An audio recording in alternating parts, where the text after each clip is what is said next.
So if you see, this is a very small picture. I don't know if you can see it very well. It was a picture of two water fountains. Okay. And this is from the American South. So the states of, I don't know, Alabama, Georgia, South Carolina, Mississippi. This is considered the South of the United States. And in the South, they used to have separate water fountains for white people from what they called colored people.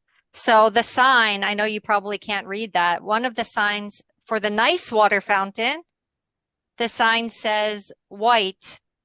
And for the very small, sad looking water fountain, the sign says colored. Okay.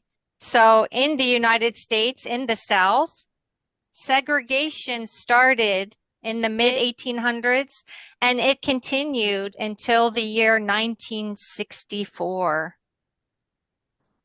Any place where you could get a drink of water, you had to look for your own water fountain to drink from if you were African American or if you had a different skin color, you were non-white. So I wanted to talk a little bit just about the words we use and what word is okay to use today. We do not use the word colored today. Okay. This is a word from historical past. If you used it today, you would probably get into like a fight with people. Okay. It's a bad word to use today. But in the early 1900s, it was acceptable. This is how Black people referred to themselves.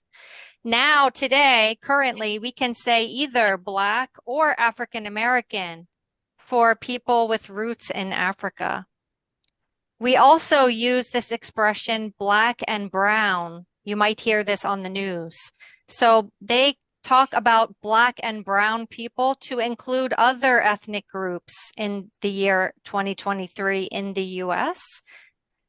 And if you recall from Kenta Suda's clip of Martin Luther King Jr., Black people in his speech, he was calling them by another name. Does anyone remember? It began with an N. Did anyone hear what he called Negro? So this word is what they used to use to refer to themselves, Negro. And Black people today, to be honest, they will use this bad word for each other, especially in rap music. But if you're a white person, it is forbidden to use this word. Okay. We can't say this word without making it seem like we're saying something negative about them. Okay. It sounds racist. So you have to be very careful how you refer to an ethnic group. You have to use the words that they have chosen to describe themselves.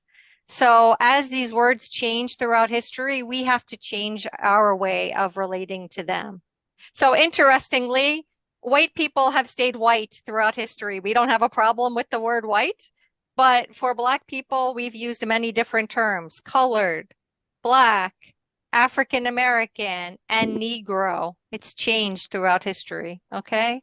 What you need to remember is what is correct now: Black or African American only, or you can refer to the groups as Black and brown.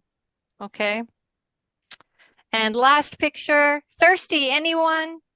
Today, anyone can drink water from the same fountain in the US. Does it mean that there's no racial disparities or inequality? No, it does not mean that. Okay.